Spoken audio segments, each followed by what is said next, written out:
Donnie, before we begin talking about what has just recently happened, let's go back a bit and talk about when things didn't happen. All the years you were eligible, was it an anxious period for you every year, perhaps waiting for a call, or did you just sit back and take a laissez-faire attitude? If it happens, it happens. I think you're always anxious when you're in anticipation of something, Stan. Yeah, sure was.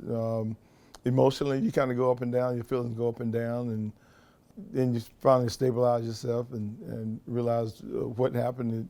It didn't happen, so you got to go back and regroup and continue to live another day. Was there ever a point where you said after X amount of years, well, it's just not going to happen, and sort of resigned yourself to that fact? No, I had the faith that it's going to happen, just a matter of time. You know, sometimes the Lord works in mysterious ways. You had to wait on him sometime, and sometimes he's take a different route than you think he should take, and he took that route this time. Is it sweeter for you now because of all the disappointments beforehand? It's the old story. You have to lose a few games to really appreciate what it feels like to win. Yeah, I mean, you know, once you're in, you're in. You don't think about the times and years you waited when you achieve your goal or achieve an award.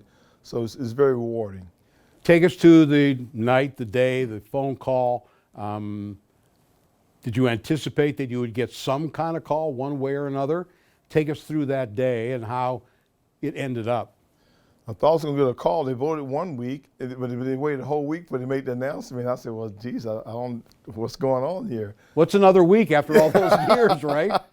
That's true, but it's very anxious time. But David called me, the president of Pro Football Hall of Fame called me and said, I'm David Baker, Pro Football Hall of Fame. I said, yes. Well, let's go back just a couple seconds. You saw the area code on your phone, and you said you normally don't answer if you don't recognize the number. Did you almost not answer the call? I did. I almost did because it came up California, 714. I said, nobody in California. But I said, let me go ahead and just answer it. It had to be David Baker. And it's a very exciting time, very exciting call. When you get the call, you just kind of reminisce about where you come from. And come a long way from undrafted rookie coming up to the Steel organization and fighting my way into the lineup and with some tremendous players, all the pro players in front of me. And you think about all those times and how you just kind of hung in there and kept working, man. Do you recall exactly verbatim what he said to you and what you said to him? Well, he's Dave Baker, the Pro Football Hall of Fame, and you know, you came up this year. We're doing a wing for the Black College Hall of Fame. They're doing a wing for us, and we appreciate you coming up. But you know, I'm also the president of the Pro Football Hall of Fame.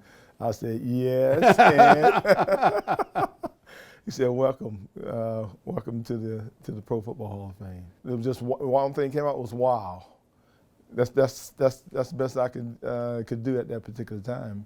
And then, you know, once you get a chance to think about it, then you start reflecting and realize that it was a great moment. Who's the first person you told or called? I sworn to secrecy. You can't call anybody. Oh, okay, all right. We'll edit that part out.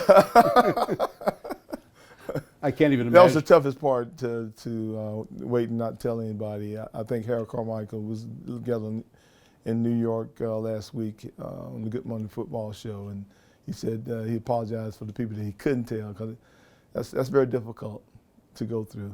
So Dave Baker said, hey, you're not allowed to say anything until such and such a date? Until after the announcement. And, I think it was last Wednesday. So your family didn't know, or you're allowed to tell your family? A lot of times, my wife. Okay. She's good with secrets, apparently. I think we've been married 43 years. I think she can keep it. She knows where everything, the skeletons are buried. That's right. That's great. It's interesting that you mentioned, of course, Dave Baker, the Black College Hall of Fame. Anyone going into a Hall of Fame, particularly this one, it's an immense honor.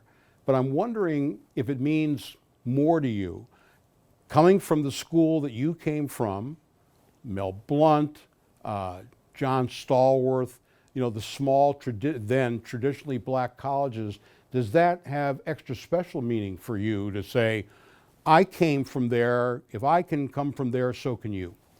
It does. I think I just spoke with Mel a few minutes ago, and he's saying, you're not only representing you, Donnie, you're representing the historical black colleges that you came from. And I think it gives them hope that you can do it too. If I can come up and undrafted free agent and make the NFL team and become a starter and be an All-Pro and then a Hall of Famer, then you can do that too. So I think that when they hear the message going out, that encourages them that hey, I'm gonna hang in there, I'm gonna work hard, and I can achieve my goal.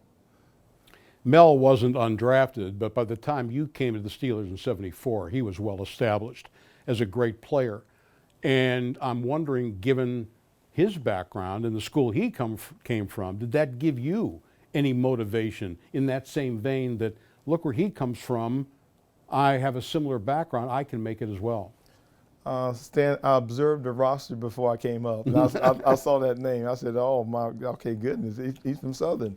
I said, that's great. And then, John Stallworth got drafted from Alabama A&M, and I played against them, so that gave me a lot more encouragement and a lot more incentive to say, hey, I can do it too if I get the right opportunity. And of course, LC was there. LC was there. Dwight White. Yes.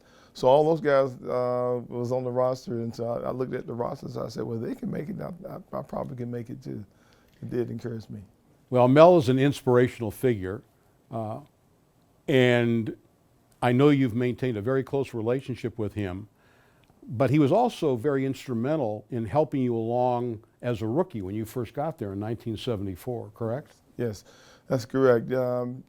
Sometimes when you're young and you sit out and you set a goal for yourself and you don't achieve it in your timing, you get a little discouraged, and I had become discouraged. But Mel saw me in the locker room one day, and he saw my head down, and he just told me, "Hey man, you going to dinner with me?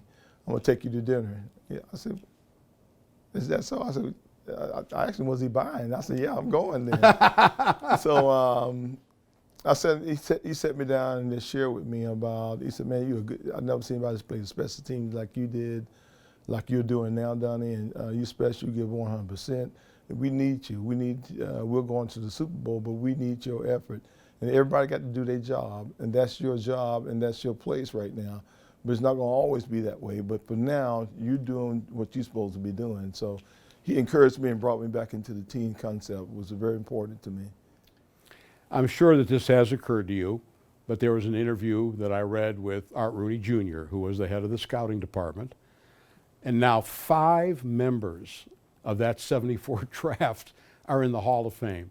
It's unprecedented, and I think it'll never be duplicated. Does that strike you that 5 guys you came in with are now all in the Hall of Fame?